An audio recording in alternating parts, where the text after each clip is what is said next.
ગુજરાતની અંદર 40% જેટલા ટીચર્સને અથવા તો સ્કૂલ્સને ઇમ્પ્રુવમેન્ટ એક્ઝામ વિશે ખબર નથી, અથવા તો ખબર છે પણ સાચું સમજાવવા નથી માંગતા.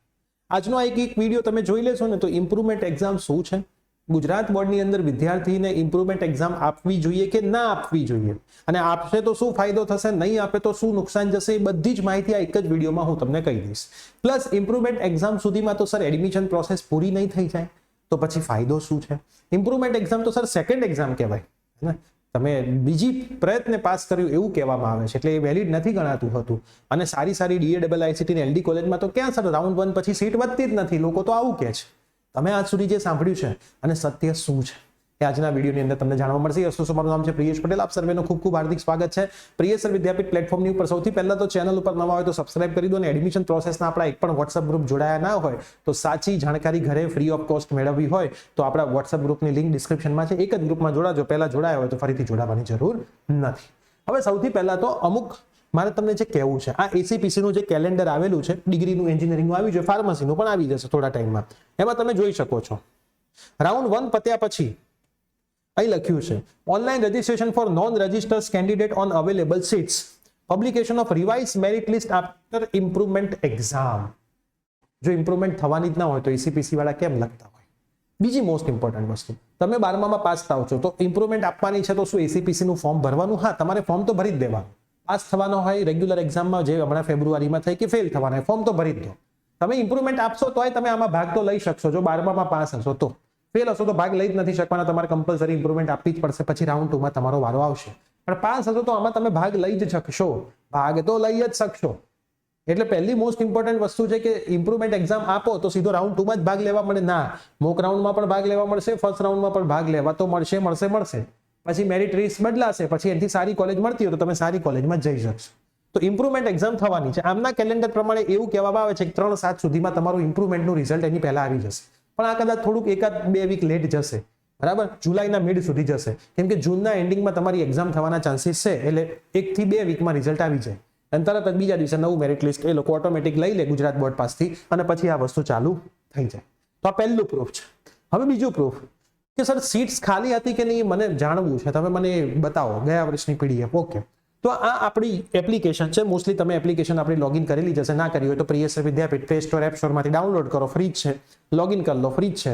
એના હોમ પેજ ઉપર માય કોર્સમાં એન્ડ્રોઈડ વાળા હોય તો, iOS વાળા હોય તો લેફ્ટ સાઈડ માય ઝોનમાં એક કોર્સ તમને ફ્રી મળ્યો હશે, બોર્ડ અને ગુજસેટ 2025 એસીપીસી એડમિશન પ્રોસેસ.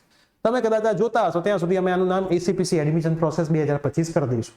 આ તમારે કન્ટેન્ટમાં જવાનું. કન્ટેન્ટમાં તમે જશો ને એટલે તમારે શું જોવાનું? ACPC admission 2024. હવે 2025 બધું આમાં આવવાનું ચાલુ થઈ જશે, બધી પીડીએફ જેટલી પણ કામની છે. 2024 આપણે તો ગયા વર્ષનું જોવું છે. એમાં તમારે શેમાં જવાનું? ડિગ્રી એડમિશનમાં જવાનું, બરાબર. ડિગ્રી એડમિશનની અંદર ફર્સ્ટ રાઉન્ડ કટ ઓફમાં તમારે જવાનું. ફર્સ્ટ રાઉન્ડ કટ ઓફ, એની અંદર છેલ્લી PDF institute wise allotment reporting status round 1 જોવાનું. આ પીડીએફ તમે જોજો જાતે. DAIICT પણ ચેક કરજો, LD પણ ચેક કરજો, BVM, MSU, જે પણ તમને મનગમતી કોલેજ ચેક કરજો. એ બધામાં અમુક સીટ્સ ખાલી જ છે. આપણે તો એક જ સીટ જોઈએ છે. તો એનો મતલબ તમે ઇમ્પ્રુવમેન્ટમાં સરસ તૈયારી કરો તો સારી કોલેજમાં એડમિશન 100% મળે અને મળે જ. ગયા વર્ષે અમે જ અપાવડાયા છે, મહેનત કરાવડાવીને વિદ્યાર્થીઓને. તો જો તમારે અમારી ઇમ્પ્રુવમેન્ટ બેચમાં જોડાવવું હોય, ઓનલાઈન પણ છે, લાઈવ બેચ છે, ઓફલાઈન પણ ગાંધીનગર લાઈવ બેચ છે, ઇંગ્લિશ ગુજરાતી મીડિયમ માટે છે, બરાબર. બેચ આપણી એપ્રિલ મહિનાની 5 તારીખથી ચાલુ થાય છે. તો જો રજીસ્ટ્રેશન કરાવવું હોય, લિમિટેડ એડમિશન છે, ઓનલાઈનમાં 300, ઓફલાઈનમાં 30, તો તમે અમારી બેચમાં જોડાવવું હોય તો ડિસ્ક્રિપ્શનમાં અમારો કોન્ટેક્ટ નંબર છે, કોન્ટેક્ટ કરી શકો છો. અને ડિસ્ક્રિપ્શનમાં 2 વિડીયોઝ પણ આપેલા છે ઇમ્પ્રુવમેન્ટ એક્ઝામના. અમારી બેચનો એક વિડીયો છે, કેવી રીતે અમે ભણાવીએ છીએ, કેવી રીતે માર્ક ઇમ્પ્રુવ કરાવીશું, પ્લસ બીજો વિડીયો છે ઇમ્પ્રુવમેન્ટ ગયા વર્ષે થઈ એના પ્રૂફનો, એ તમને હું હાલ બતાવી જ દઉં છું. જો આમાં બધા પ્રૂફ મૂક્યા છે, ગયા વર્ષે ક્યારે નોટિફિકેશન આવી હતી, ક્યારે એક્ઝામ લેવાઈ, ક્યારે એનું રિઝલ્ટ આવ્યું, બધું ગુજરાત બોર્ડની વેબસાઇટ પર બધા પરિપત્ર પડ્યા જ છે, બરાબર. ઇમ્પ્રુવમેન્ટ લેવાની છે એવું ગવર્મેન્ટનો આદેશ, એનો પરિપત્ર પણ પડ્યો છે. આ વિડીયો જોશો એટલે બધું ગુજરાત બોર્ડમાં છે, તમે શોધી કાઢશો છે વેબસાઇટ ઉપરથી. અને બીજી મોસ્ટ એક વિડીયો બનાવેલો છે આપણી બેચનો, ઇમ્પ્રુવમેન્ટ બેચ ઓનલાઈન ઓફલાઈનમાં અમે કેવી રીતે ભણાવીએ છીએ, ડિસ્ક્રિપ્શનમાં લિંક છે, તમે એકવાર જોશો એટલે તમને ખ્યાલ આવી જશે. હવે સવાલ એ છે કોણે આપવી જોઈએ? તો માની લો કે ફિઝિક્સની અંદર તમારા 82 માર્ક થાય છે, કેમિસ્ટ્રીની અંદર તમારા 90 માર્ક થાય છે, અને મેથ્સની અંદર તમારા 92 માર્ક્સ થાય છે. તો આ કેસમાં વિદ્યાર્થીએ ફક્ત ને ફક્ત ફિઝિક્સની જ આપવી જોઈએ. આ બંનેમાં ટાઈમ વેસ્ટ કરવાનો જરૂર નથી, કેમ કે ઓલરેડી તમારા મોર દેન ઇનફ માર્ક છે. હવે તમે એમ કહો સાહેબ મારે મેથ્સમાં તો 100 માંથી 100 નો ટાર્ગેટ છે, તો એટલું બધું જો તમારે પછી કેવું છે કે સંપૂર્ણ સમય મોસ્ટલી ફિઝિક્સને આપવો પડે. ફોર્મ ભરો, એક્ઝામ આપો, હું એમાં નથી પાડતો. 1-2 દિવસ તૈયારી વીકમાં કરો, 6-7 દિવસમાંથી, પણ મેક્સિમમ ટાઈમ તમે ફિઝિક્સને આપો. હવે કોઈ વિદ્યાર્થીને આવા માર્ક હોય, ફિઝિક્સમાં 56, કેમિસ્ટ્રીમાં 46 અને મેથ્સમાં 75, તો આ એવરેજ વિદ્યાર્થી છે. એને મેથ્સની ફરીથી ના આપવી જોઈએ, કેમ કે એ એવરેજના કેસમાં ગણાય છે. બરાબર, એને મેક્સિમમ ટ્રાય આ બંને ઉપર કરવો જોઈએ કે આમાં જેટલા માર્ક વધે એટલા હું વધારું. હા, ફોર્મ તમે ત્રણેયનું ભરી શકો છો, મેથ્સની એક્ઝામ આપી શકો છો. 75 ના કદાચ 76 થાય તો ફાયદો છે, કદાચ ઘટે તો નુકસાન નથી. માર્ક કેવી રીતે ગણાશે? માર્ચ અને જૂન જુલાઈ સબ્જેક્ટ વાઇઝ જે બેસ્ટ માર્ક હશે ને, માન લો કે ભાઈ એકમાં 92 છે અને અહીંયા 90 થઈ ગયા, અને અહીંયા 86 છે અને અહીંયા 98 થઈ ગયા, તો સબ્જેક્ટ વાઇઝ તમારા બેસ્ટ માર્ક ગણાશે. એનો મતલબ અહીંયા તમારા 92 ગણાશે અને અહીંયા તમારા 98 ગણાશે. એટલે નુકસાન કોઈ કેસમાં નથી. ફોર્મ બધાનું ભર્યા પછી તમે એબસન્ટ રહો છો તોય કોઈ નુકસાન નથી. માર્ચ મહિનાનું રિઝલ્ટ ઓટોમેટિક ગણાઈ જાય છે. 2 માર્કશીટ બને ના, એવું ના હોય. JEE પ્રમાણે પહેલું સેશન, બીજો સેશન અને એના પ્રમાણે ફાઇનલ તમારી માર્કશીટ બને.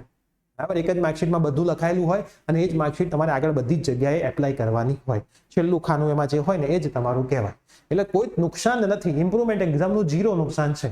તમે આપી જ શકો, પણ 2 મહિના તમારે સરસ તૈયારી કરવી પડે. માર્ક્સ વધે તોય ફાયદો છે અને ઘટે તોય કોઈ જાતનું નુકસાન નથી. અને મેં તમને બતાવ્યું રાઉન્ડ 1 થી રાઉન્ડ 2 માં નવું મેરિટ આવશે, સીટ્સ ખાલી જ હોય છે, તમે સરસ એડમિશન લઈ શકો. પણ ખાસ જે સબ્જેક્ટમાં ઓછા માર્ક હોય એના ઉપર વધારે ફોકસ કરો તો બેનિફિટ વધારે થવાના ચાન્સીસ થાય. હું બધામાં ફરીથી આપી દઉં, બધામાં 100 માંથી 100 લાવી દઉં, એવું 2 મહિનામાં શક્ય થોડું ઓછું હોય છે. અશક્ય તો દુનિયામાં કશું જ નથી, પણ શક્ય થોડું ઓછું હોય છે. તો જેમાં ઓછા માર્ક તમને લાગતા હોય એને પરફેક્ટ ફોકસ કરો. કોમ્પ્યુટર ઇંગ્લિશમાં ઓછા આવે તેને ફરીથી આપવાની કોઈ જરૂર નથી, કેમ કે કોમ્પ્યુટર ઇંગ્લિશના માર્ક ક્યાંય એડમિશન પ્રોસેસમાં ગણાતા બી નથી. ગુજસેટની ફરીથી આમ બી એક્ઝામ થવાની નથી. તો થોડું પ્લાનિંગ સાથે મહેનત કરો. 2 મહિના, જૂન એન્ડિંગમાં મોસ્ટ પ્રોબેબલી એક્ઝામ આવી જશે, એટલે 2 મહિના વધશે. એપ્રિલ એન્ડિંગમાં મોસ્ટલી રિઝલ્ટ આવશે. મે અને જૂન 2 મહિનામાં સરસ તમે તૈયારી કરો તો સારો સ્કોર લાવી શકો અને એક સારું ભવિષ્ય બનાવી શકો. તો ઠીક છે, તો હવે આઈ થિંક તમારા ઇમ્પ્રુવમેન્ટ રિલેટેડ બધા ડાઉટ ક્લિયર થઈ ગયા છે. થોડીક PDF સર્ચ કરો, ગુજરાત બોર્ડ જુઓ, અમારી એપ્લિકેશન જુઓ, થોડું એનાલિસિસ કરો અને પછી તમે આગળ કોઈ ડિસિઝન લેશો. મળીએ છીએ આવી જ કોઈ અપડેટ સાથે. ચેનલ પર નવા હોય તો સબસ્ક્રાઇબ જરૂર કરી દેજો. Bye bye, take care.